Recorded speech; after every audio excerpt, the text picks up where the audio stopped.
Hey, welcome back. A little bit later, and we lay our hands on this Donald Trump coloured necked thing, and it's a Harley Benton with some shaggy stuff on it getting in the way. So first of all, that isn't going to work, is it? First of all, let's take that ghastly plastic off, because it's not doing anyone any good. See if we can just gently raise these up. They don't want to come with that either. A piece of flat metal. I know what we've got. This. It's quite can be quite stiff, these knobs. If they are, and they don't want to come off easily, you can get slightly frustrated. So it helps to just ease them up a little bit with something first, and then if you can ease them up a bit, then you can get a more appropriate tool under there like this, and then wiggle off. I mean, it's just such a horrible mess. I understand why they do it, to protect the pickguard for the customer, but what you end up with is something that just will not come free. And really, short of taking the what do you call it? Taking off these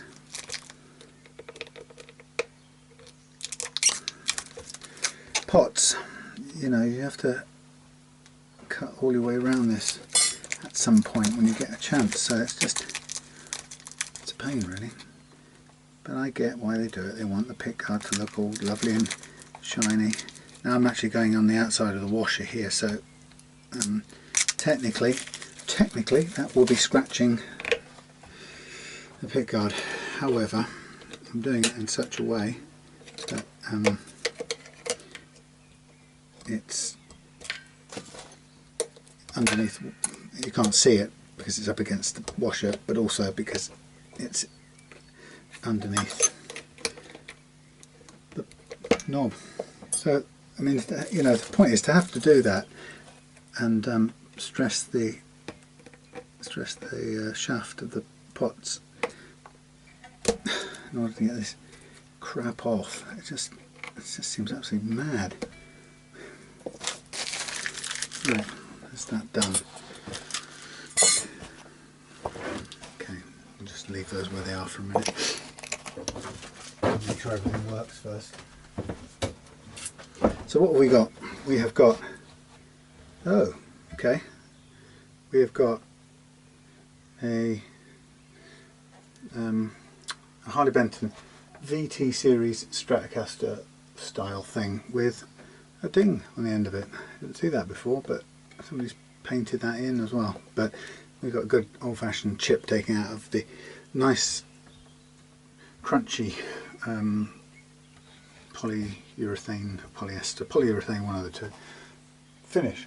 So what do I know about this guitar? Well, I know that it's very inexpensive. It's actually quite a thick body. It's probably nearly, if not full width, but it's basswood or some very similar thing. So it's very light. Inside of there you've got a very light zinc alloy bridge unit. It arrived here with quite high action and the tremolo block locked down. I've sent a message to Rich and I haven't looked for the answer yet, which I will do, to see whether he wants any floating tremolization in there, but if not, then it's just going to go. It'll end up being a locked down flat thing.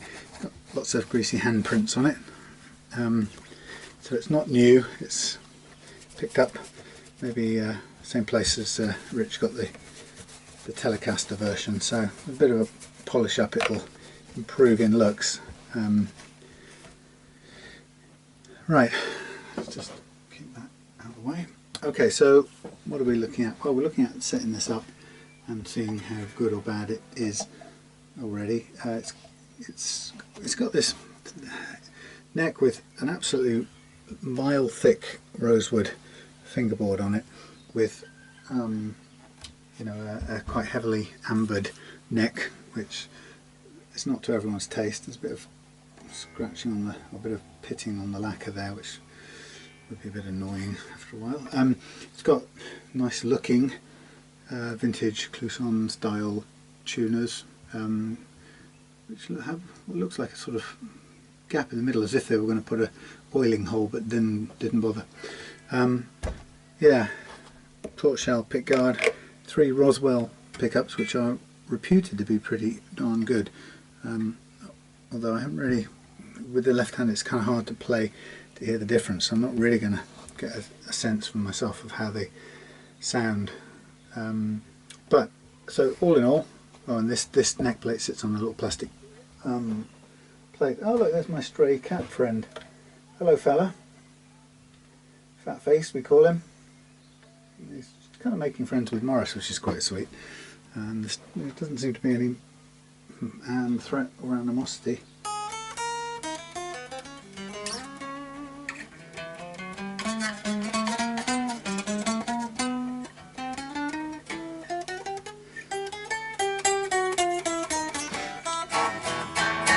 Okay, so it's playing, but what we're beginning with is a pretty high action to start with. So the first thing, well, let's just check a couple of things. Let's see what we've got in the way of neck relief. We have a little bit there. It's not too, that's quite a bit. Enough, I would say. Not too bad. I'm looking at the frets and they appear to be some fair gaps under there. Now it doesn't really matter as long as the fretboard is level, but it always makes me kind of marvel a bit when you see gaps under the frets, and you can look down there and you can sort of notice them. But like I say, that's only about the connection between the underside of the fret crown and the wood, and it may be that the tang is too long for the hole they cut or whatever. Maybe everything's sitting slightly proud.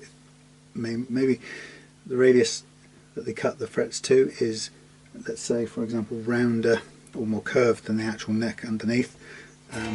So that discrepancy would usually end up with the frets all sitting at one radius and the underlying wood a slightly different one.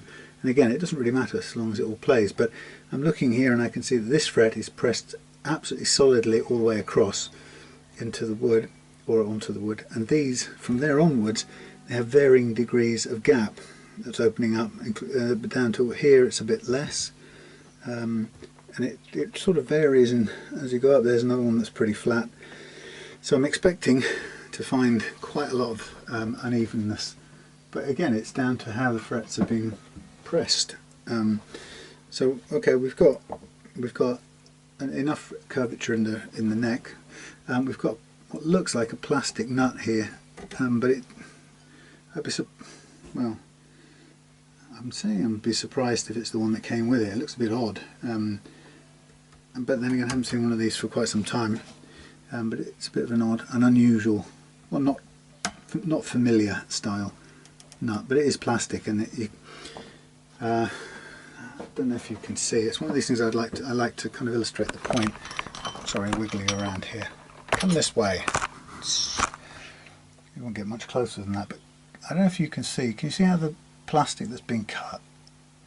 The cut plastic is sort of spilling out like sort of fibrous mass sticking out. It's not like dust that you can blow away, it's kind of all bunched up and gathering, and that's what I hate about soft plastic when it comes to doing guitar nuts, because it just doesn't want to clear out the way. It wants to sort of follow the blade of the file back in and get clagged up.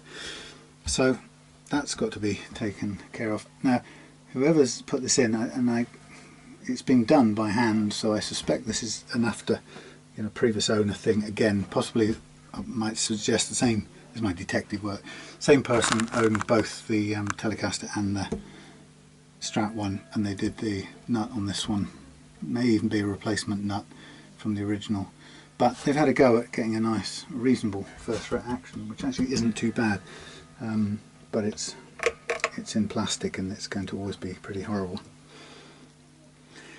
So as always the case when I'm in this situation, it's time to get rid of that shitty nut.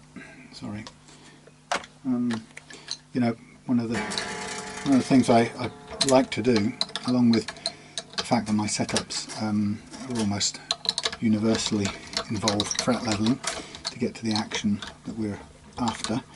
The other thing that is characteristic of my setups is that unless the existing nut is extremely good condition and doing the job really well, and there's absolutely no good reason to change it, then unless it's as good as that, then I will always change it out for a bone one, because the bone one allows me to, I don't know what Morris is looking for, bone one allows me to have a good look, get down to the levels I want. So you have a good look at that. See, that's been hand filed and it's all gnarly. So what I want to do, as always, is take my little bashing things. I think was it Richard? No. Oh, I've forgotten his name.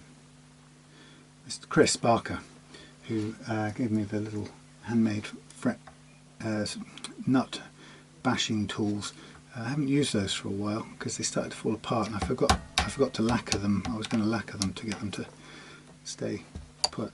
So yeah, we got horrible plastic, and that's going straight in the bin to be replaced with a almost specially prepared bone nut, which is currently a fraction too wide. This is a source of nuts that I bought in China, or from China, and they come curved, and it's the simplest matter to draw some marker pen on there, put it in the vise and get the file on it to flatten it out, which I do, and that makes it really easy, convenient for me, because I can either use it, so it's ready to be either used on a guitar with a curved fingerboard or curved nut slot, which some Fenders and some Strats have, or for this kind of flat slot I can take it and file off that curvature. It still leaves me more than enough to work with and adjust the nut down. Now, what's also great about this is that it doesn't have, the slots are not cut particularly for bass or for treble strings. They're just, more than anything, they're markers. And because I'm going to work downwards anyway, it is perfect for me, because I can then just work downwards, there you go, with that, and I will make those into either bass or treble slots. So in this case it's back to front, left-handed, well, not back to front, you know what I mean, it's left-handed, so it means that I'll tell it to be bass or treble string, if you get my meaning. So the first thing important thing I'll need to do is to get some glue in there and just glue it down. Now sometimes, this is going in the bin, remember, bin. Sometimes when you're putting glue into a small space, it probably makes more sense to drop the glue out onto another material, another surface. Now I'm also trying to keep the air out of this container as much as possible. It's really difficult to do. Very hard to squeeze. Just trying to stop the glue going off. I don't use much in any one go, and if you buy a reasonably big volume of it, you can end up it all going into a crunchy mess before you get to use it all. Okay, so just going to get this now, drop this in where I want it, and just get my hand there so I can feel the place where it meets up to the edge. And the other thing too is these nuts are the perfect size for all these Strat style budget Strats as well. So you can see it's got quite a curved radius. It's like it's been made for a 7.5 inch radius. So I'm going to start by putting this string back under load, back to front. Hey Rich, it'll be a pleasant change to go back to a right-handed guitar in a minute, soon. There's a bit of play in these tuners. They're budget tuners, obviously. There's a bit of slop in them, but it's one of those things people will want you to believe that that results in tuning problems, and it just doesn't. There's something about gearing that it just doesn't run backwards under the normal operating loads. I don't know if it would even run backwards if you put a massive loading on it. The spring would break before it could overcome the gearing, basically. So there is never a situation where the gearing runs backwards. So the tuners never, the slop in the tuners are mainly important from an operation perspective. You know, that they're not very accurate to use when you're trying to tune up, and they have a bit of play in them, and they feel, you don't quite know whether it's tuning up properly or not. But actually they can't release the tuning. They can't make the string run backwards. Lovely and rainy out there. We've reverted to the classic English summer. Okay, now with just looking as I pull this up and seeing what the loading is of the springs on the tremolo, and seeing if it moves at all, and it really is locked down, rock solid. So I don't know whether, I presume it's been done just by screwing the tremolo claw all the way in. But I'm just going to get this now under tuning. Well, what I haven't done is just quickly check the electrics wear.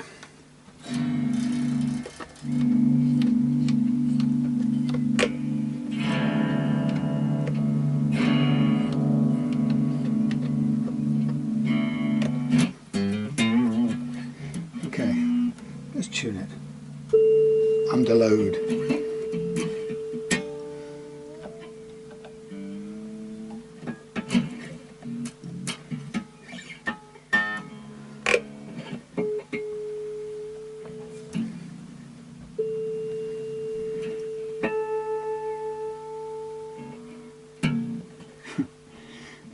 Now I did have one of those tuners, headstock tuners, but I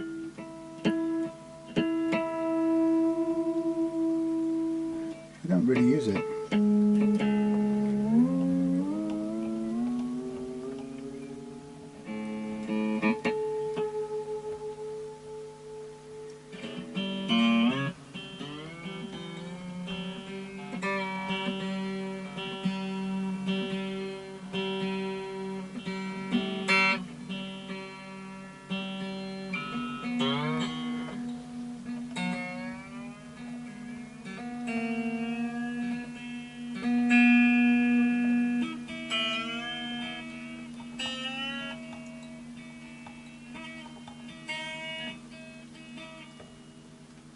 These tuners are not brilliantly put together. In other words, the covers kind of sit a bit raggedly on looking from the back, but it's, you know, they're not bad for totally budget. I'm just trying to get some of the major stretch out of this so that it will at least stay roughly in tune while we're doing the various things like setting the nut slots and don't want to break the string, and doing the fret leveling, which I'm pretty sure we're going to need to do.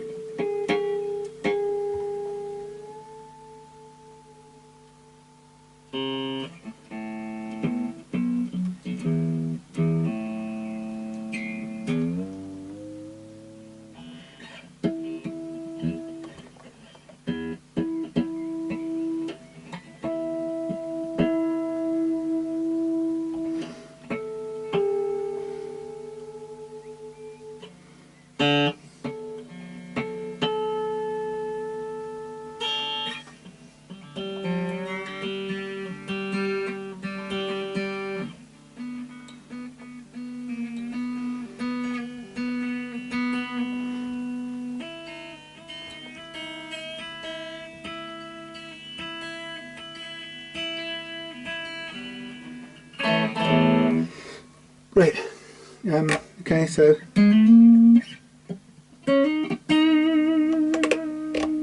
everything works.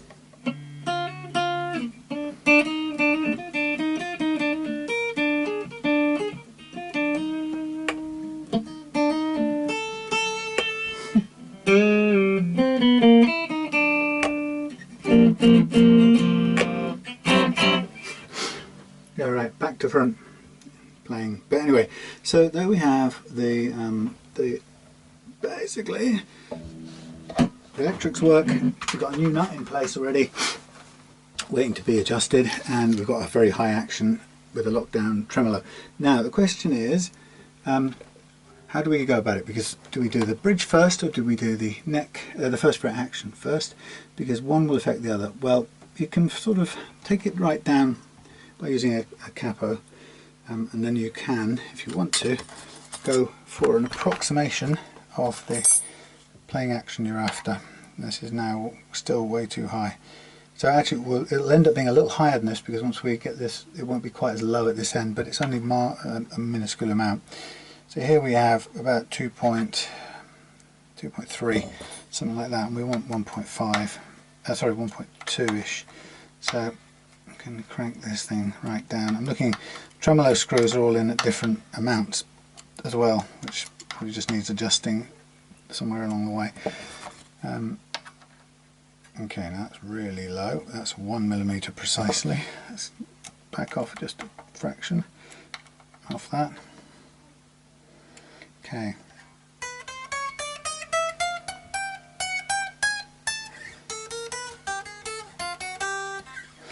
Okay, that's there. Let's go for just over 1 here. That's 1.5, so it's not too high. It's like it's dangling in fresh air. I don't like these bridge saddles. They're really cheap, actually, cheap and nasty. So 1 point just over, 1.1-ish. Here we have 1.5 again. So again, we'll bring this down a little bit. Now we want about 1.3 now.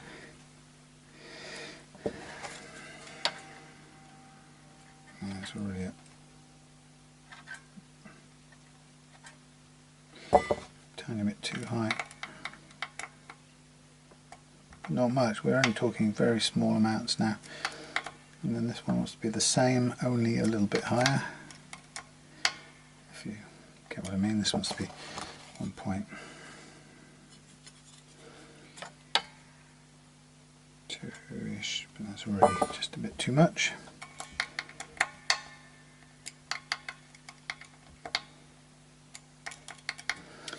And then this one, wow, 2. Down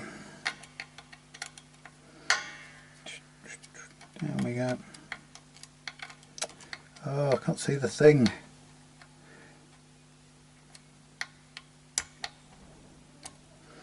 Right, what are we on? Just about, well, just over 1.5, so a little bit more.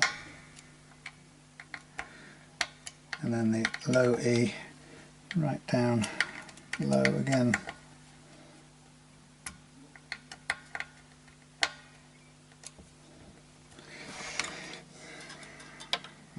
Too high, it's still 2. A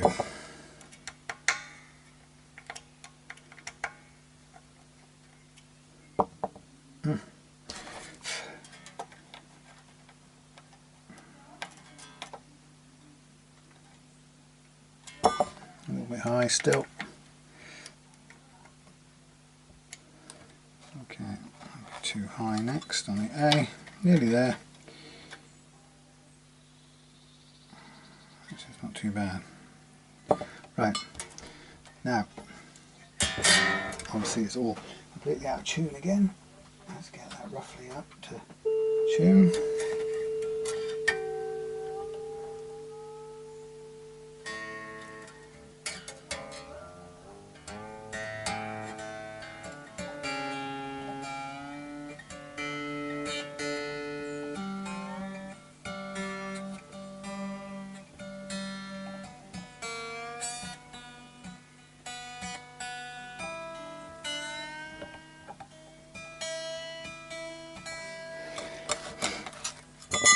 Okay, so that's the action set. So we've got the relief we want. We've got a lowish, a pretty low action here at the last fret, and now we've got to take care of the important first fret action, which, as you can have seen, is too high. But we'll get our kit and we'll go with What do we reckon these? Do you reckon these are 10s as well? Let's see. Yes, they are. What you doing, Morris? You're trying to find your way up here. Okay, so that's another set of 10s we're going to work with. We'll make a bit of room for our Morris in a minute. He's going to find his way up. Go through these strings at a rate. So back to the usual collection of things. We're going to go, what was it, 13, 17. Oh, hello Morris. What was wrong with sitting by the door and watching the world go by? 13, 17, 13, 17, 24-ish. There it is, 24. 13, 17, 24.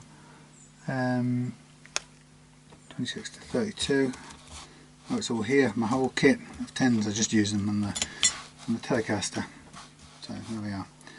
Actually, I use them on my Telecaster to set it up for. Excuse me, sir. Put your feet on Richard's guitar. Right.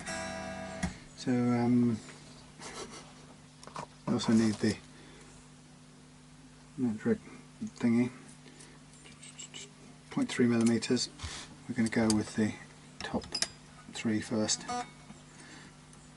Let's see, they just come out easily enough. Well, maybe they do. Look, I know you want attention, alright? But I've got things to do. Don't be rubbing your nose on there because you make a sticky mark. Last time you did it. That's a good boy. Right, so what I do with this is, yes, I start off by making, you are so needy, it's just silly. Come on, I've got to put you down because I've got to get on with things. There's a good boy. Say goodbye for a minute. Go and look after the birds, they need you out there in the wet world. Right, so I start off with the V-notch file just to get this slot going, and then kind of keep a close eye on the height. And when I've got a bit of a slot going, I can move that off. Excuse me, I've got cat fur in my nose now. And then use the correct, am I using a 17 to 24. I'm using a 24 gauge to make the correct slot. And basically just keep on going until I get down to the 0.3mm of action that I want. Now I'm also checking the time because I've got things to listen to on the radio. It's the old any questions on Radio 4 for my boring Friday evening highlight. So I will take a break at that point.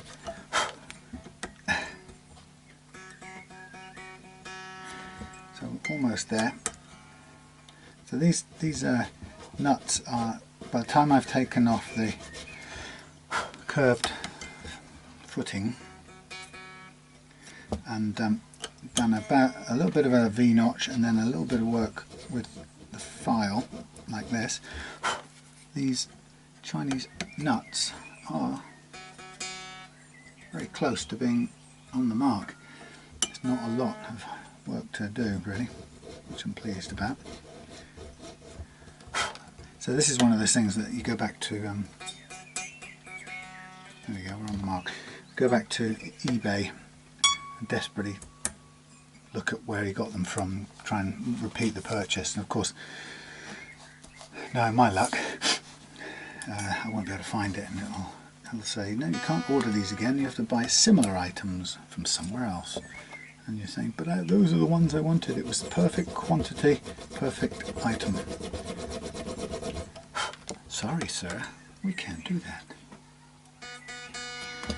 Okay, so now using the next gauge, which is 17? Yeah, 17 for the B string on the 10 set. And getting this down to the perfect height above the first fret, which is very close now. Again, it doesn't hurt to keep that slot opened up like this so that there's little or no chance of it catching, grabbing the string. That's what we're trying to avoid. Now we may have to do the tiniest bit of adjustment with sandpaper at the end, but the less we have to do with that the better. So opening up that notch so that the string runs freely is a really good thing to do at this stage. Almost there. I'll be there. Yep. Now onto the 13, and again check the height first. It's almost there, but we'll just do a little notch first just to establish the groove, and then we'll just finish it with this fine 0.013.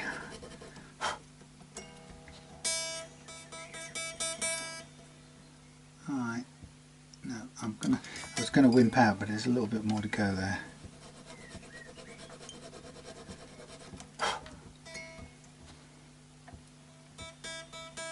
Like it.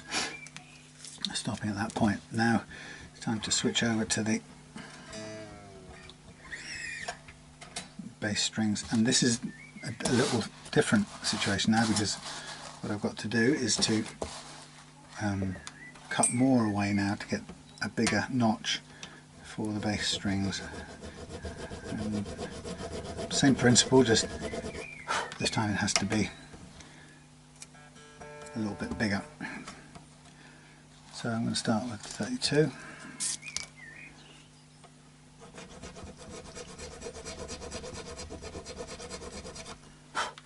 There's gunge on this string like on the other one.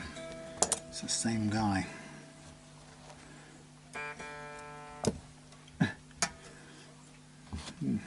What they put on there, maybe to lubricate it or something. But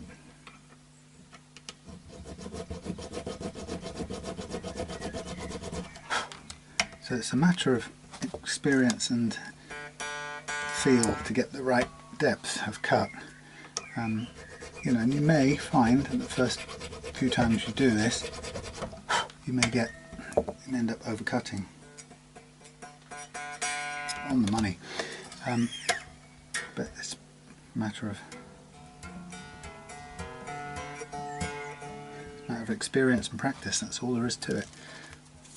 As with using the banana fret leveling tool. Okay, so we're almost there. This is going to be an interesting one, because Rich has already. Oi, oi, oi, oi! Please, careful, Morris, don't. Well, it's not his fault. It's messy in here, but Rich has already played this one, so he'll know the difference in the feel when it cuts back in.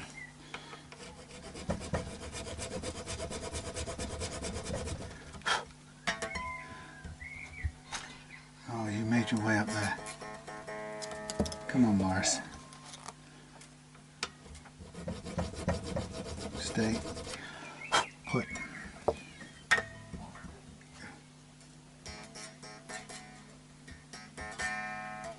Almost on the mark there. Just a tiny fraction more. I need some new ones of these. Morris.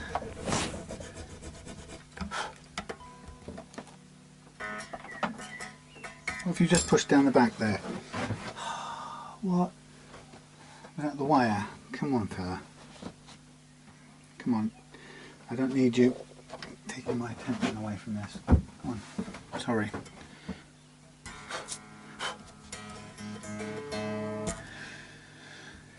And finally, the low E.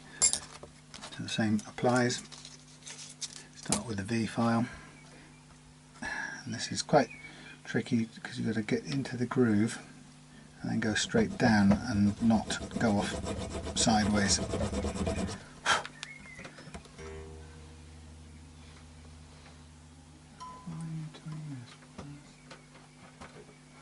Could you stay away?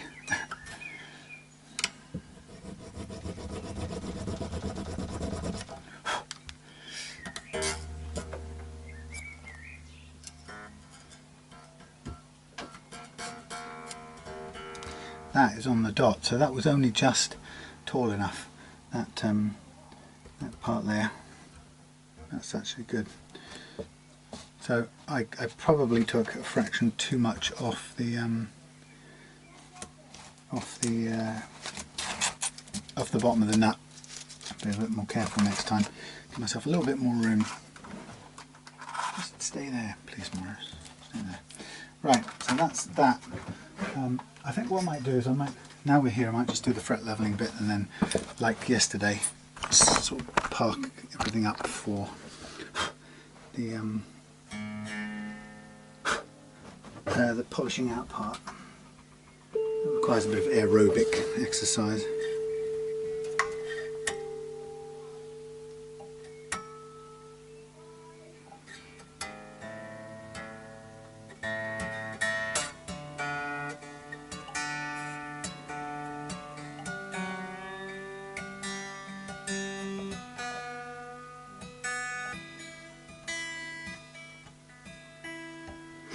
Now I'm making an assumption here that it needs fret leveling. Let's see. See, it's nice low action now.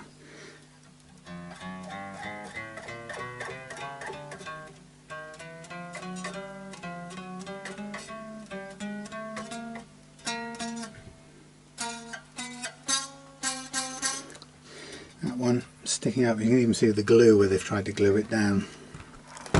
Oh, sorry. Can you see? Whoops, a big splodge of glue there.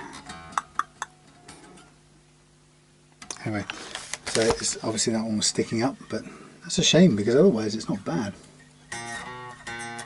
Okay, there's the low one, right? Remember I said that first fret was low, so it's making the second fret high. It's applying to both those two strings.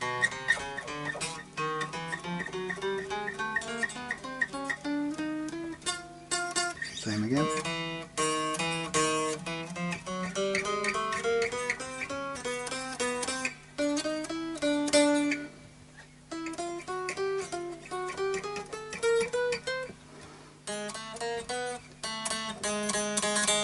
And again.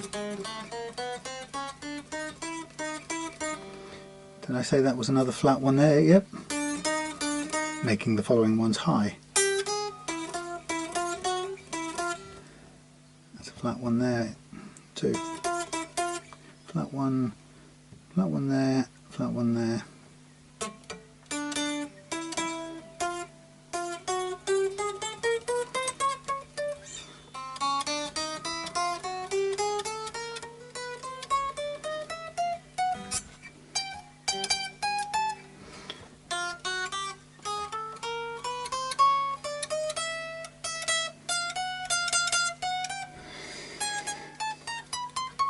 Well, that's really interesting because apart from there being two overly pressed in frets, really, the major ones, which would be probably that one and that one, and apart from the sticking up one here that they've then shoved a load of glue under, by and large it isn't bad, but those things get it wrong. Now I know the frustration of this because I did that the other day myself on a guitar, and I pressed the fret in too far and it drove me mad.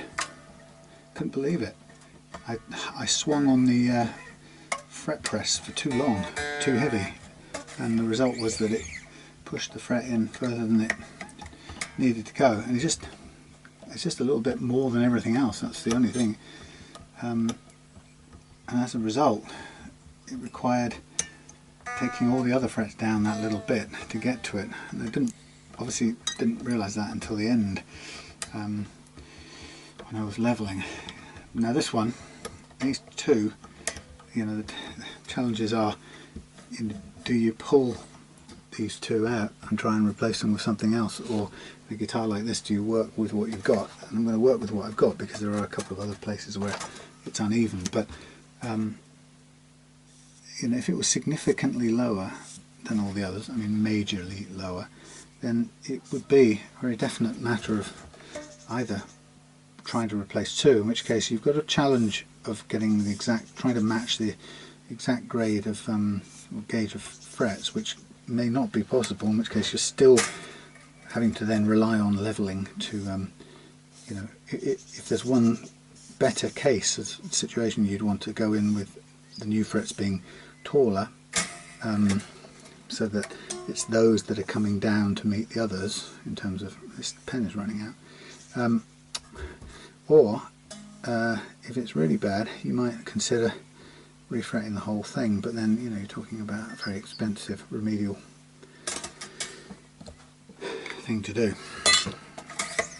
You know, given this is a £70–80 guitar, no, about 80 something pound guitar. So right, let me just do this up to tension again one more time, ready to fret level.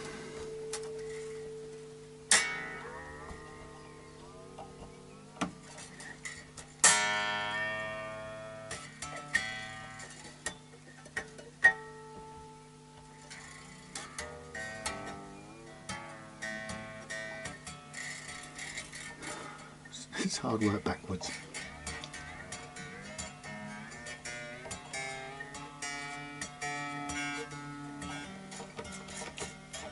That G tuner is loose, but that's partly because the casing is a bit loose too.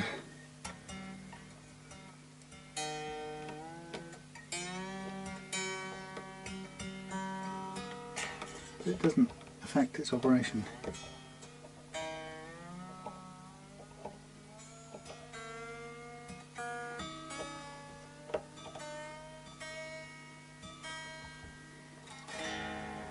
Okay, that's it under tension. Let's just check the time again. Okay, I'll tell you what, I'm going to do it, but I'm going to do it off camera. You've seen it done, or am I going to do it tomorrow? Maybe I'll do it tomorrow. It's an easy enough task. I'll stop now, and then I'll come back tomorrow. See you then. So here we are, ready to level the frets. Back the next day, and it's time to level the frets. So we're going to use our U-channel fret leveling thingy with the usual stuff and our adjuster, and then right, so we'll start with that on the loose, and we'll load this up.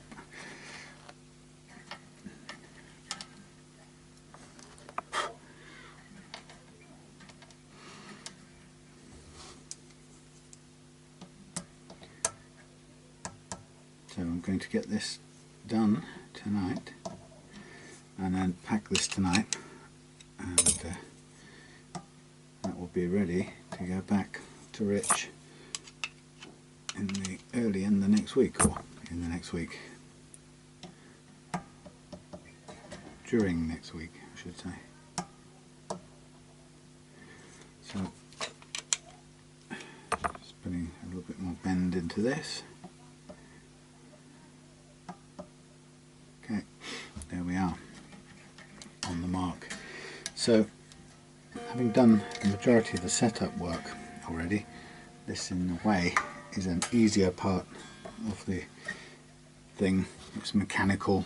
Well, it's easier, it's not easier. It's in some ways it feels like downhill part of the job for me, because because this bit sort of dependable, happens reliably, whereas getting the setup right in the first place is a challenging bit. So what we've got straight away is we've got a bit of cutting here, none, cutting, none, none, cutting, none, none, cutting, cutting, a bit, quite a bit, none, a bit, none, none, none, some. So this one at the end is cutting because it's high, but we're cutting generally speaking, across the whole of the neck, which means the setup of the truss rod is correct.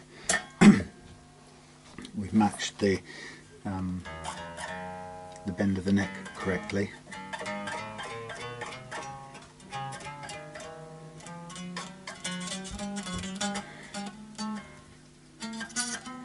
So everything up here now is good. We've just got a little cluster of trouble at this end.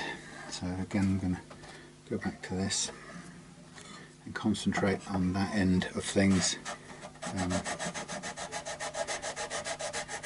Get this done. So once I've levelled the frets, then what I'll do is re-crown them to make sure that they're rounded off again, so they don't have too many flat spots. And then once that's done, it'll be a case of polishing them out.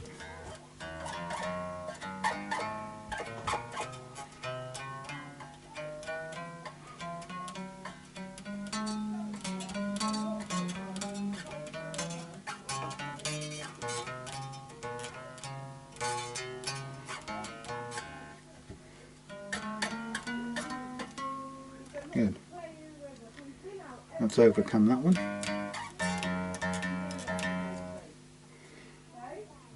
That's my neighbours. Okay, do a tiny bit more, and that will be the E track done.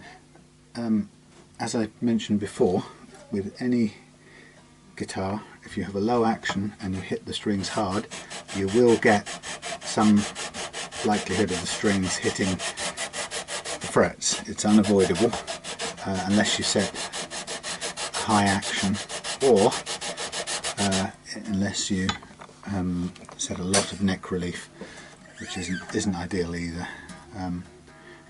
Now this one was low on the first fret. You can hear that there, but this has taken down this second fret a bit, which has cleared that up. Okay, I'm happy with that. Right now, I'm going to just recalibrate. This isn't using the same position as we calibrated before, but I'm doing it in case the truss rod has changed shape, or not changed. Yes, changed shape, because you can, while you're using it, you can accidentally turn the adjuster a little bit. Before you know it, you've got a slightly different shape. It's not often that happens, but it can happen, and because all of this, if you turn this, it's changing shape of the of the rod. Anyway, so let's have a look again. Again, it looks like plenty of dust kicking up, which is always can be quite an alarming sight to the newcomer.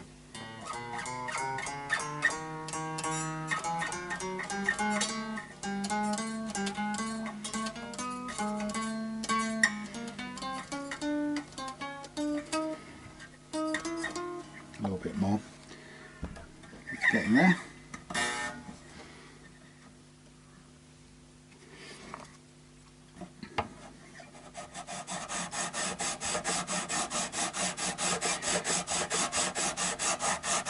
It's not cutting the first fret at all, because we know that's quite low, courtesy of whatever excess pressure was used to fret it. So we're getting quite a lot of cutting on these two here. These are significantly high, and there's a cluster around here and that little bit, and then this second fret here is quite high too, and you can sort of see it as the fret dust begins to build up.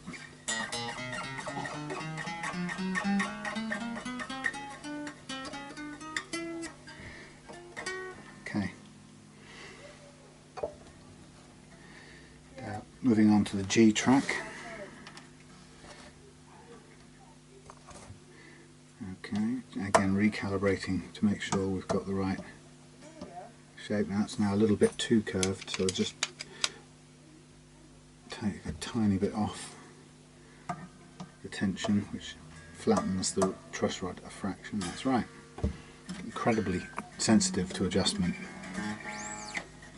And different truss rods have a different kind of adjusting sensitivity, and you have to get used to whatever you find in the ones you've bought. And I tend to really recommend getting a few different ones and settling on the one that suits you best. It's the best way to do it.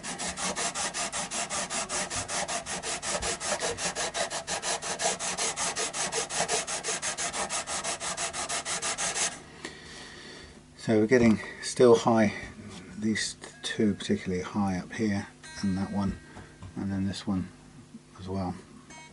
And a few others in between, but mainly those 3 or 4, which is good. This is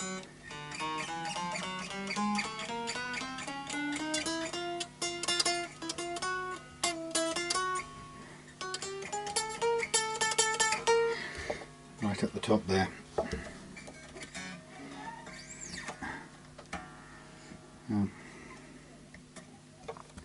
So I'm going to do a bit more up there, but I'm sort of concentrating on it not by that, I'm sort of pushing down a little bit at this end, just to take a little bit more material off. I want to adjust or address that part of the frets that are uneven.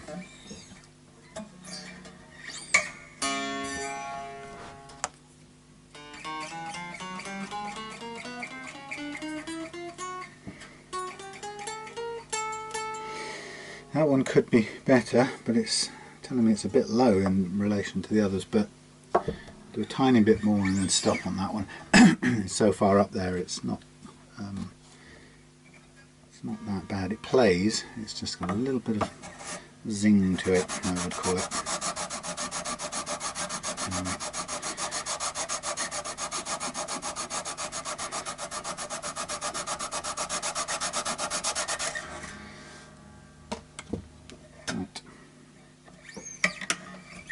Now onto the G track. So the positioning of these is just equidistant, approximately equidistant. And it's a little bit over curved as well.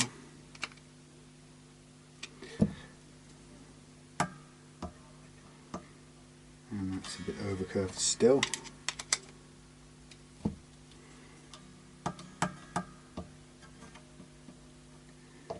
Okay, that's interesting. It's showing a fairly bit over curved, so I don't know if the neck relief has changed that much.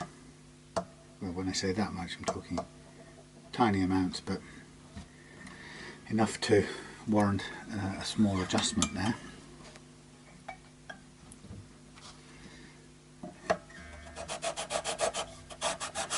Okay.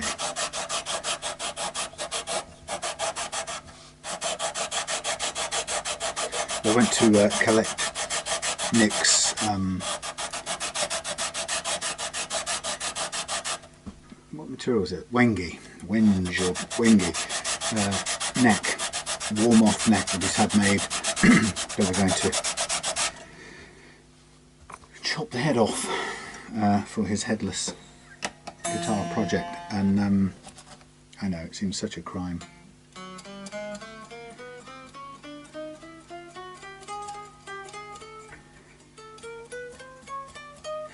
Not bad. Yeah, so I went to pick that up at the post office this morning, and I took my bit of paper down there and got ready to pay the £87 duty. And the chap just looked at me and said, "No mate, that's partial force." And I don't know why, but I'd seen the kind of request for duties and assumed that I had to go down to this place where I go to pick up Royal Mail things or posted things that have duty to pay on them. And of course, parcel force and Royal Mail are different entities. I don't know if they were ever together, maybe they were, I don't know. But anyway, it was just a brain off. So unfortunately I'm going to have to go and get that later in the week now. Or get it delivered later in the week. Well, I'll have to go online and pay the money he's owed. which is no big deal, but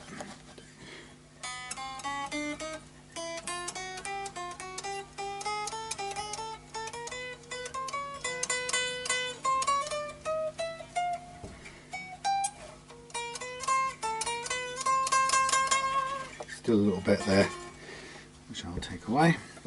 Yes, so I won't get to see that for until the end of the week probably, which is okay. We've got a deadline or target at the end of June for making this guitar, so in a way it's all the major stuff that's got to happen next, the build part, which feels it's sort of nerve-wracking in some ways, because you know, we're going to go from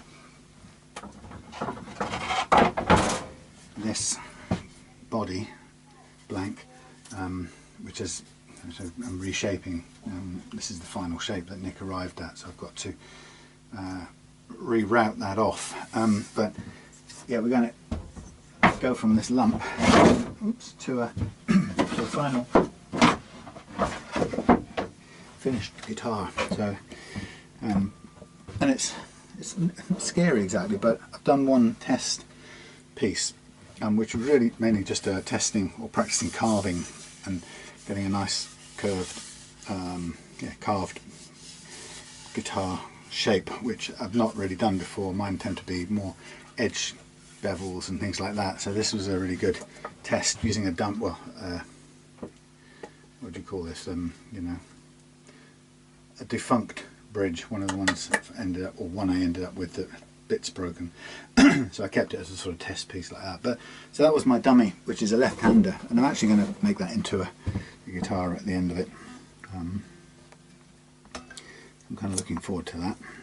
But so I've done, you know, my rehearsing and my testing. Really, that blank there was as much to practice the sequence of things that I would do, just to get clear, you know, which things I would route first and second and so on. And then I have to just make some time and get stuck into the actual guitar for real.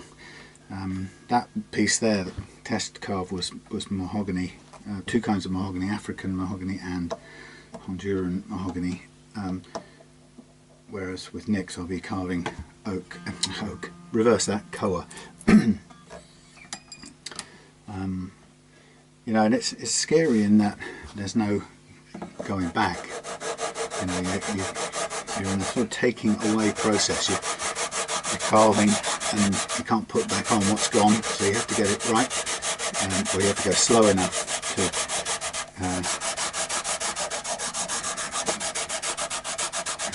slow enough to be confident in what you're doing.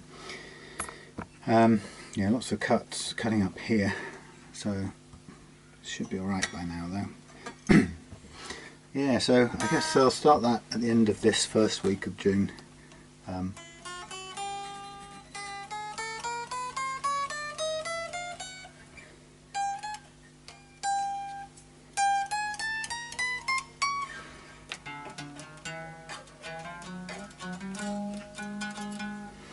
I'll go one more on that low E. Let's just recalibrate it, and then we're done on the fret leveling, which is cool. And then you can see there's a lot of dust kicked up from this, so again, it's one of those things that if you're new to this can feel really radical. You think you've taken, oh, that won't help. Lucky that, I think whatever it hit, it didn't hit the frets, thankfully.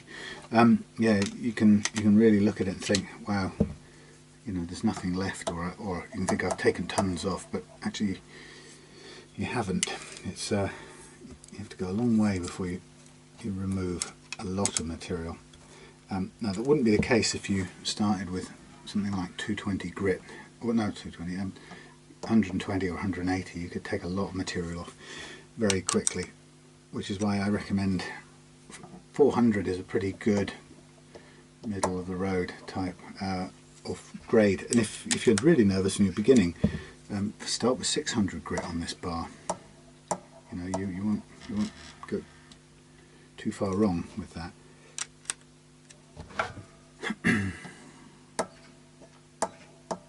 Got got those magpies outside. They're up in their gutter, and for some reason they're either breaking apart food up there, or they're using the gutter for something to prepare their food. It's quite interesting. I'm not quite sure what it is, but they're tool using. And it drives the cats mad, because even though they're too big to catch, the cats can't stop themselves from sort of staring up at the. So they sit in the bedroom window, staring up longingly at the whatever's going on in the gutters. Okay, so it's always the way. There's the third one. That's that done. Lots of dust to be getting rid of. Treated myself to a pound of fret wire. This came from Axcaster. No, it wasn't Axe. It was All Parts UK. All Parts UK, and came incredibly quickly. It's interesting that it's. People were asking me online today about whether it was. Did it make sense financially to buy it from the UK, to buy it in bulk, to buy it from the States? Because I very often buy from, or used to buy from StewMac. I like their tubes, their plastic tubes, but I've got a couple of those which I can reuse anyway. But the interesting thing is that buying in bulk basically cuts the price per guitar down to a half of buying it guitar by guitar basis. So just keep it simple. The cost per guitar, if you buy it on a per guitar basis, which is you need really 2.5 lengths of 2.5 24-inch lengths to do one guitar. You could probably just about get away with 2 lengths, but you've got absolutely no leeway margin for error, and also it means you have to cut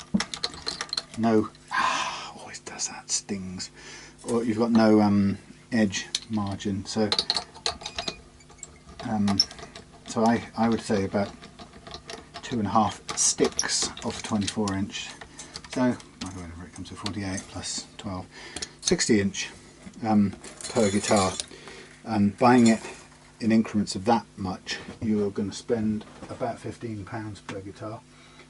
Whereas if you buy it in bulk, like that, a pound at a time, a pound in weight, you end up with a unit or a per guitar price for a refret of about £8 for a fret metal. Now obviously the fret metal is the smallest part of the what it takes to fret a guitar. Obviously the majority is time and expertise to get it right, and then to set it up with fret leveling afterwards.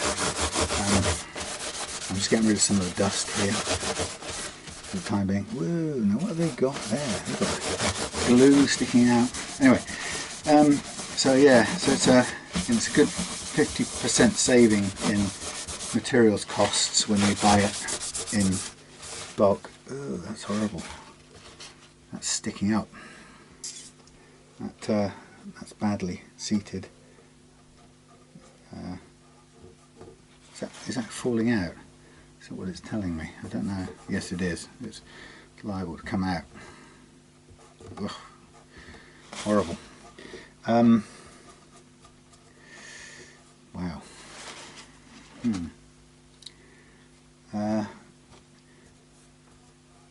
That's grim. You can feel the edge of that where it's sunk in. I'm just trying to think what's the best thing to do with it. Trying to see if it moves, physically moves. Yeah, it does. Look, it's not been stuck in properly. There's a gap underneath it, obviously. There you go. What's this under here? Oh, it's so tiny and thin. Right, well, let's glue that back in.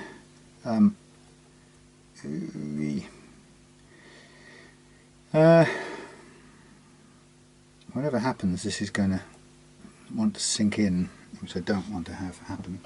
I could do a little bit of resin in there to fill that before we drop this in. Now let's just go with glue. Let's get some thick glue. See if we can just pad it out with some thick glue. Where's the thick glue live? That's de-gluey, de-gunny stuff. That's liquidy. That looks, it says thin, but I don't believe it. No, maybe it is. Somewhere in here there is a pot with, aha, very thick glue in it. Whether I'll be able to open it or not is another matter. So there's a little cheap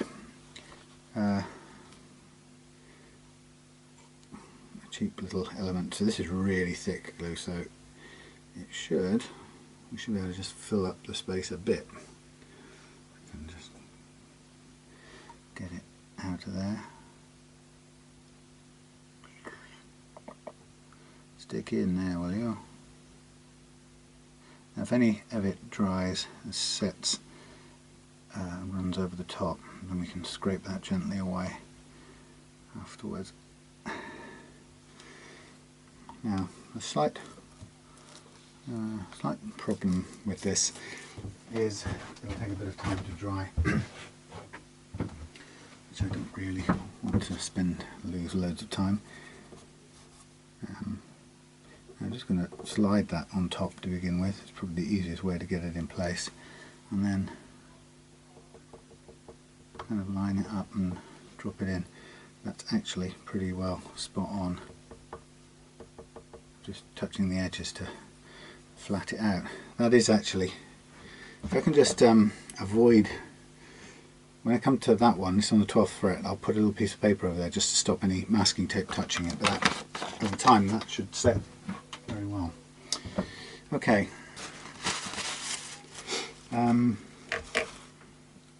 These were 10s, weren't they? Yes, they were. Right. So just another boring little thing here. Let's straighten them out before I... where has it gone? It's gone. There it's gone. We'll straighten them out and keep them for sacrificial strings elsewhere.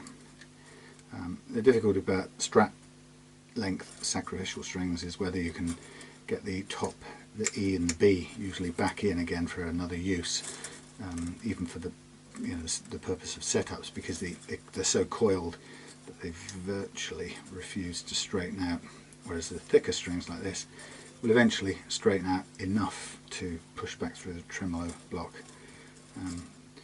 But you can try, and if worse comes to worse, we end up using a spare top E. I keep hanging up there. Anyway, so okay, so this guitar, nothing surprised me about this just yet. It's pretty much as I expected.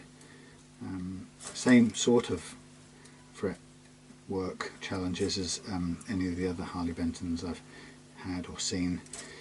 One that was fairly good, actually, I have to say, was the one that came as a kit that I did a couple of years ago with the Telecaster kit. And I was curious to, I wanted to make one for fun anyway, but I was curious to see the quality of their kits and so on. And when I made it, I deliberately test played it before I did the neck setup work on it. So I'd done the staining and the different bits and bobs and the build, but I sort of went at it to play it as if I'd put it together straight from the box to see just what it was like, really. I thought it would be a bit more accurate assessment of it, rather than spending another couple of hours setting it up and then declaring a verdict on it. And actually it was surprisingly good. It needed less probably than these necks that I've done now.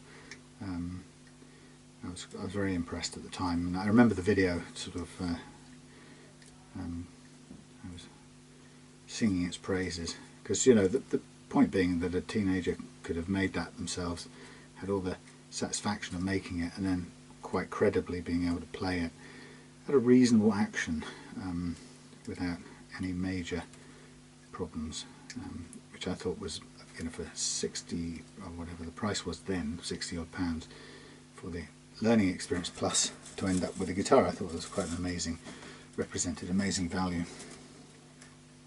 which I think from when you factor in the value per hour of learning it's actually priceless, really. Which is interesting, because their lowest, or the bottom of the range Telecaster, finished Telecaster, is only £10 more than the kit, or is it the other way around? No, I think that's correct. So it's obviously, you know, they're not saying that all of that work, or all of the effort, machining and so on, or factory processes required to produce the finished object is worth £10. That's obviously not the case. They're obviously putting the kit at a price that reflects the learning value that it gives, and I think so they should. Now, I'm now removing these strings. I'm trying to, and I haven't taken off the back plate, which it would make removing these strings that tiny bit easier, but it's not necessary to do it, especially if you're not actually making any adjustments to the tremolo. Just trying to get this curly high E out, and then the rest I expect it to come out without any struggle at all. And equally we can put the new ones in just as easily. Right, so I'm going to just mark these up as Stratocaster 10s for future sacrificial purposes. It's all a little bit of sort of housekeeping stuff, really. It's a faff, like the straightening out. It's easier to just chop them with a blade, but if you take the time, then it really does come in handy a bit later on. So here we go. On here I write, if I can find something to small enough.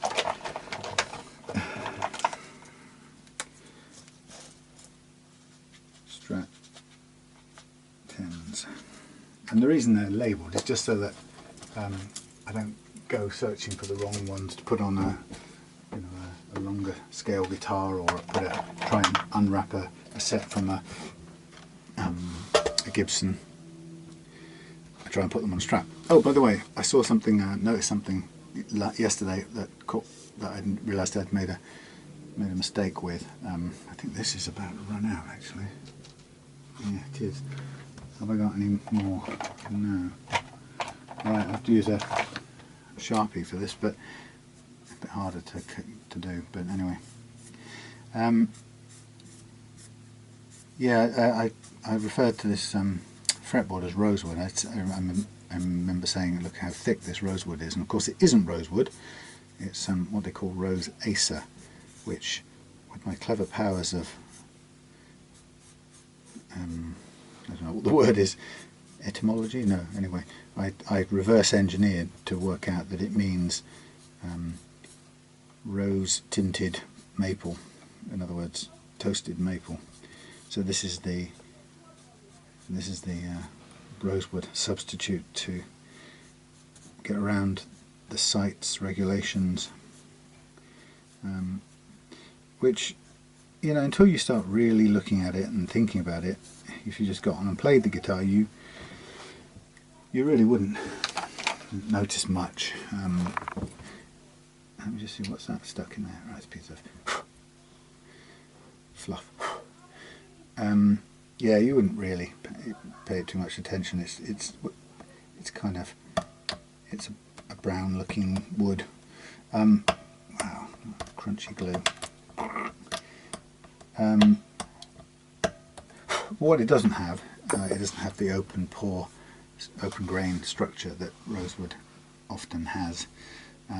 You know, and it's, some people would be sad for that, and I understand that.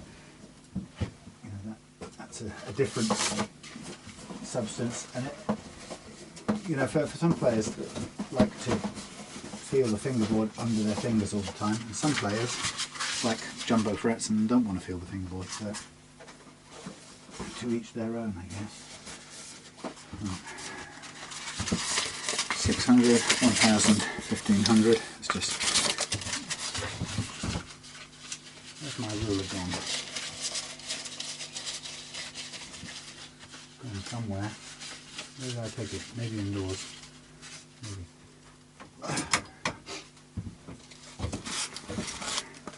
in the house I've got my SG, which I'm dying to, well, when I next time, maybe next weekend when I get a bit of time, I'll if we've got the right humidity levels, I'll do another spray and finish that off, so that after that I can basically get the hardware stuff into place and put it together and set it up. I'm really looking forward to that. No idea how it's going to really work. It's a very much an experiment in making. Experimental mainly because it's an ultra thin body, because of the dimensions of the Eki wood that I worked with. It's just happened to be just over 30mm thick, so that was it. I was stuck with that. I could have made some more pieces up, but that did for the time being. So I made it at that thickness. I set the neck higher out of the body as a result because it was thin. Put that there because that's got to get replaced. So yeah, so it's an unusual kind of construction with the neck standing quite high out of the body, but the pickups will equally stand high as well, and the bridge will be, you know, comfortably high out of the body, so the whole thing will play it above the material. Anyway, okay, so this is I'm going to do one thing before I do my polishing. I'm going to do the crowning, and these are medium jumbo, so I'm going to use this end to just take off any sharp edges or flat spots, I suppose, on the frets. And I've said this loads of times in the last couple of setups, or in the last 600 or 700 setups, but the marker pen here does a really good job of helping you see that you've taken some metal off the edges but left the top part untouched, and on the frets you haven't leveled at all, one swipe with this tool and the black mark will be gone and you just stop. And the ones we've done more work, you'll see that it takes a little bit more working to round them back off, and then you stop when you've got that thin line.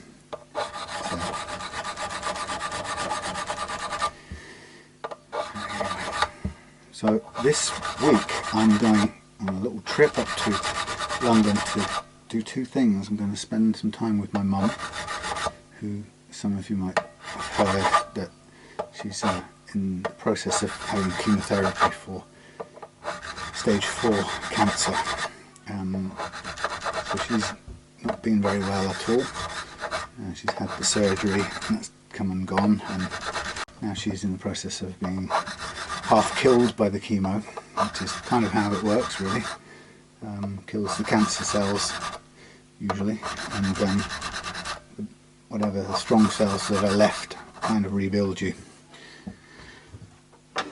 So I'm saying that because Claire, my wife, has also been through that process, so it's a fairly, well, you have some experience of it from before. Anyway, so I'm going up to spend a couple of days, or stay over at my mum's a couple of nights, but at the same time I'll be meeting up and doing some work with my son and my sister, and this is a weird arrangement, but my sister has founded her, she's been in PR for quite some time, but she's founded her own PR software, PR desk application, and designed it and brought it to market and so on and so on. And about a year ago she was looking for a salesperson or two, and she offered a job to my son Eric, and he's enjoying it and doing really well. And then she was very busy just recently and asked me if I would help out on some fairly low-key stuff, which I've been doing as a little sort of part-time thing, usually in the mornings, and then I get on and do the guitar stuff in the afternoons and evenings. And it's been really interesting because it's back in that sort of, I suppose more, not corporate, but back in the world of a bit corporate stuff. but ironically I sort of took that work when in the first couple of months of the year where it had been really quiet on the guitar front.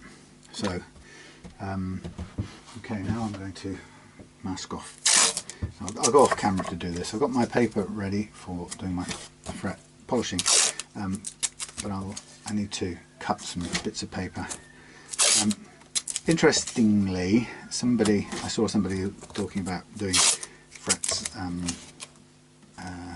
another video the other day, and they recommended when you're working on vintage guitars or older guitars where you're not sure about the stability of the finish, their advice was very good advice. They suggested not wrapping it round to the back, which I often do to just pinch off because it kind of makes it easier. What they recommended was to do this, basically cut flush to the edge, and I'll give it a try, but you might find that it comes up. I'll just see how it goes, but in fact I might only do a section of it just as a test, because what I don't want to have happen is to have to stop and recover it in mid-flow. So I know this is brand spanking new poly, thick as anything. There's no danger of it coming off, so I don't have any real worry about doing this. But just for these first four frets, I'll do it that way and see. Anyway, I'm going to mask all the rest of this off mundanely, slowly.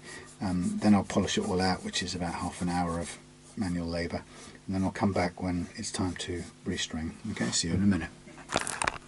Okay, let's get this going. So, new strings, Roto Sound 10s.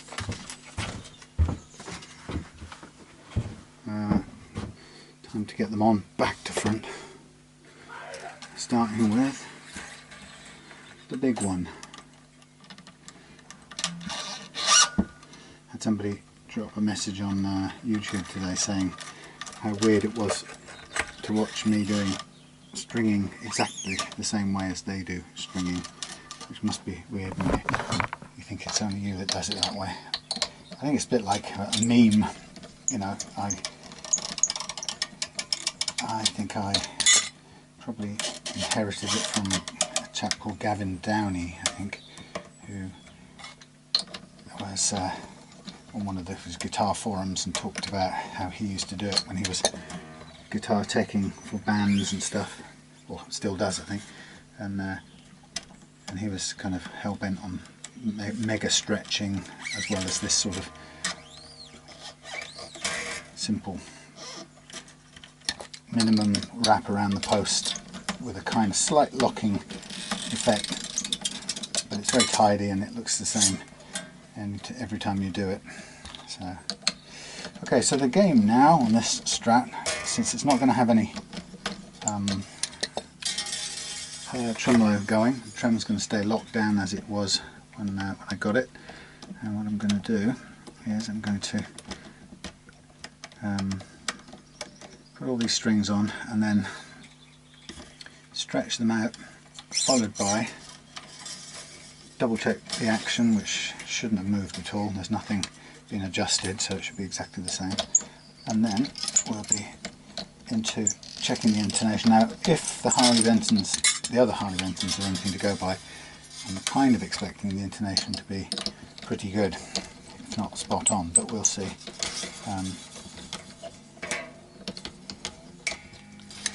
Again, recommendation, if you get a chance, change these metal string trees for tusk ones, because the metal does cause pings and it kind of can retard the string a little bit in its passage through the slot, in which case you get a little bit of tuning instability.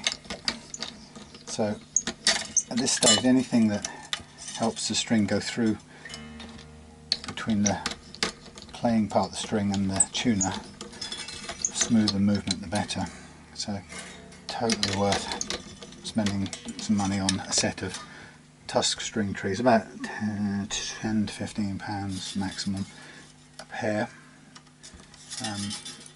you know, it's one of those little upgrades that even if you want to sell the guitar later on, well, you can always put some metal ones back on and sell it on if you want, and keep a tusk for the next thing you buy, because they really are, it's a lot of money for a very small little thing, but it's definitely worth doing.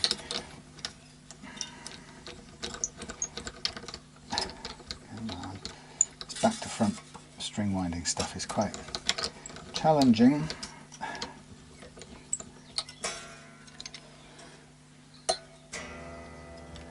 Just when the string gets snaggled up. And finally,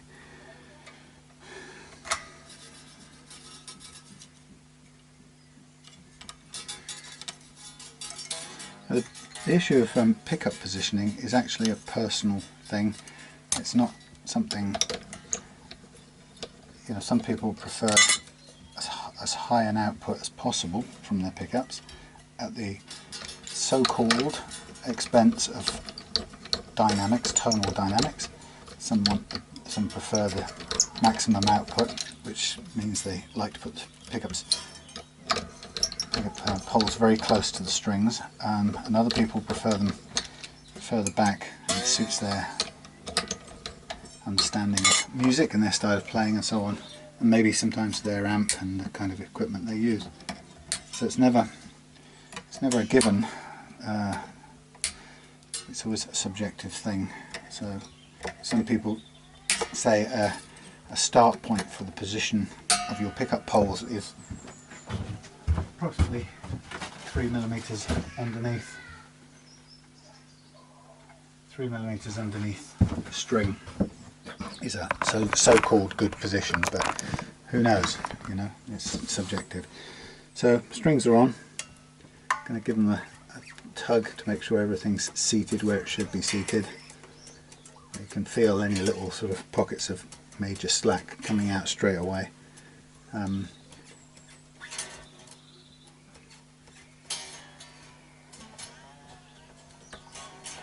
just tightening these up to handle them.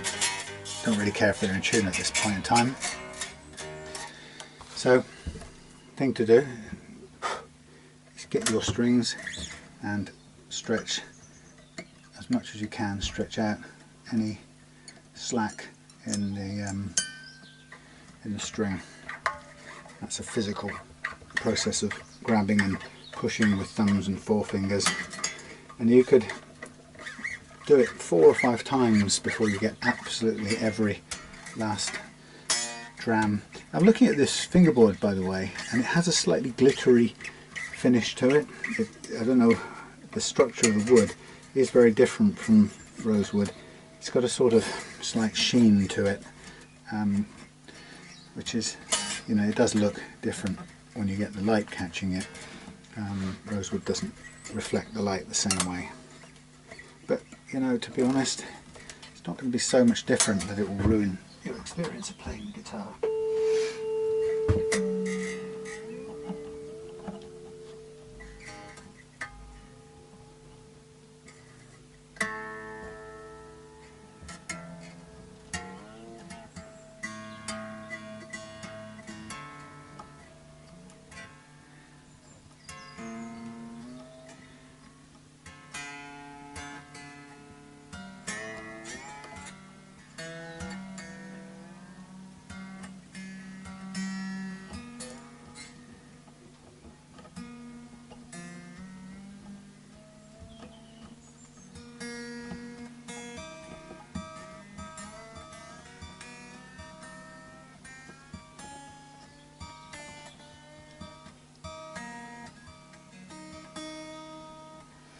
Make sure these string trees are aligned straight to get the best chance or least chance of catching the strings.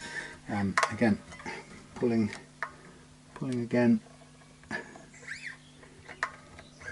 That's moving the bridge saddle a little bit here, that's what you're hearing. But pulling the strings again, getting as much slack away, and you'll hear each time you do this, you'll hear the degree to which it detunes from the tuning you've just got, and that's the amount of slack that would otherwise be sitting in your string. And people have misconceptions about this. They think that it will sort of eke itself out and just sort of come out overnight, or if you tune the guitar up a tone it will stabilize. It won't, and the problem is it'll appear to stabilize, but as soon as you bend a note hard it'll come out. So people often tune it up and then play a chord and go, see, it's in tune, and then come back 10 minutes later, see, it's still in tune. But I can get it a year later.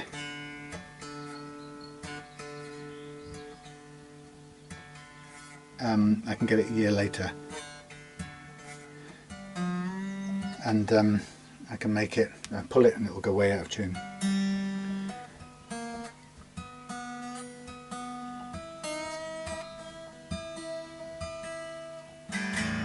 So there we are.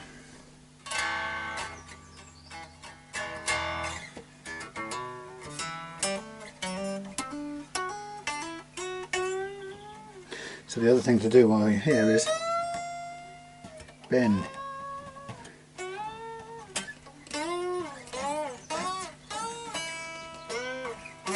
Ow.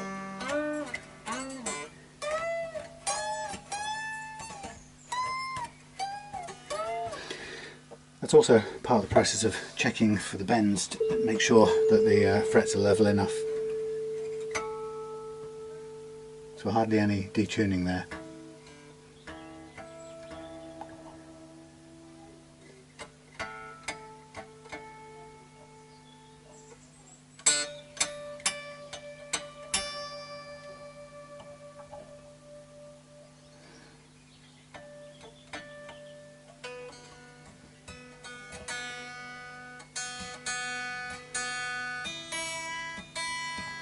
Okay, so for now I'm going to just do the last bit, which is to check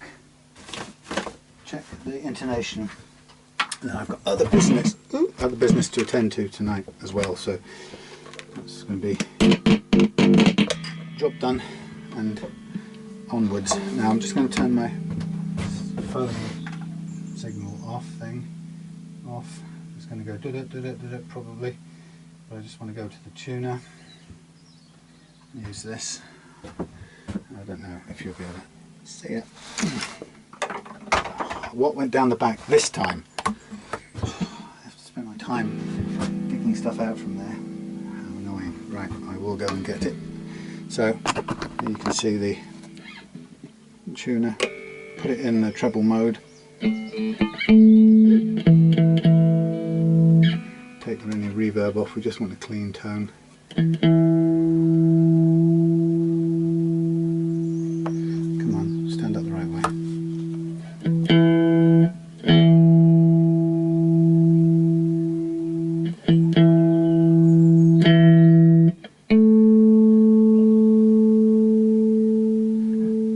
While doing this, I'm listening for pings at the nut.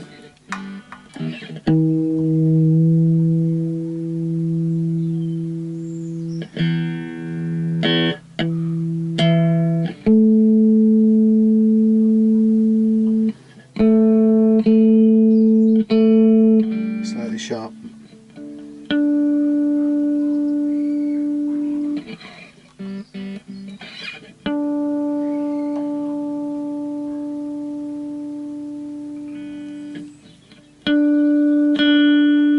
Flat. Okay, so slightly sharp, slightly flat. Get the right. Where has it gone? There it is. Slightly sharp, slightly flat. So sharp means it's too short, so I need to pull it back, make it go longer. Flat means it's too close to the nut. No. Yes, right. Try this again. Do one at a time. Okay, so D. That's actually pretty close to 1.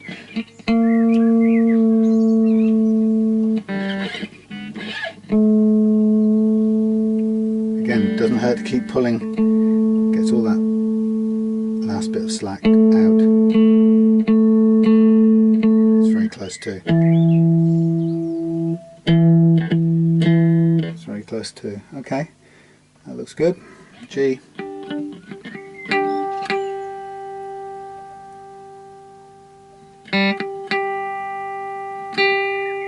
That's on. See, this Harley Benton is quite good.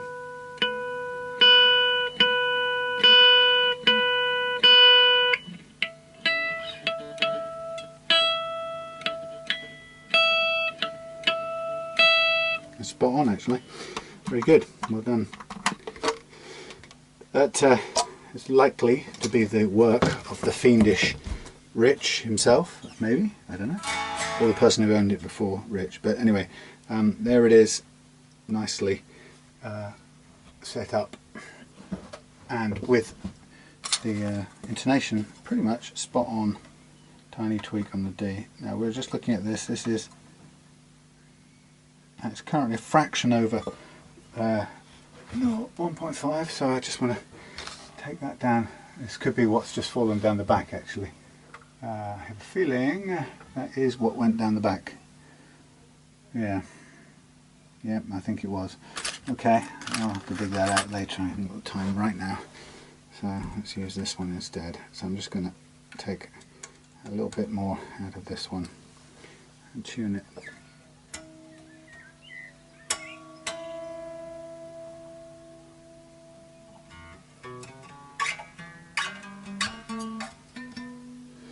Okay, there we have it.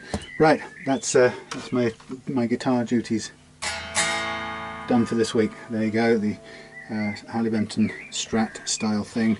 Let me just check one thing, because there's one thing I'm confused about on a left-hander, believe it or not. Just one thing. Off. So you start with off, and let's put the 0, 1 up there, and you go to no. Start with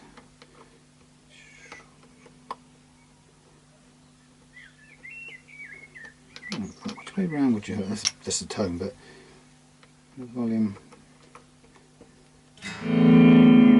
So if that's full open, where would your 10 be? I never quite figure it out. 10 be. It could be pointing at anything, really, couldn't it? Oh, hellfire. I can figure out which way I do it on the right-handers, but okay, let's go. Let's pretend it's touching the, relating to the screw there, which is sort of what I do. So everything points that way. Volume, tone, tone. So close it all up. The ones are all pointing in the same direction, and then open it up. That's interesting. Yeah. So if that's 1. It goes that way. Yeah, it's interesting, isn't it? So really it should be back to front numbers if it was a... That is something I've never ever even thought about. If you're referencing, say you were referencing one of those little needles, those little under knob needles, or screws, which sometimes I do. This is running backwards, right? So let's say that's our reference point there. I'm starting at 1, and I was kind of thinking, oh, it's going to go up to 10, but now it's going 10, 9, 8, 7, 6, 5, 4, 3, and that's opening up the pot, sending the signal to the amp. So that's really weird. It's actually progressing the numbers back to front, but there we go. I bet you could have an online discussion about that, and I bet it would make your head hurt a bit, because it's the kind of thing that makes my head hurt, trying to work out how you print the numbers backwards, and is there even such a thing in the world as a left-handed knob.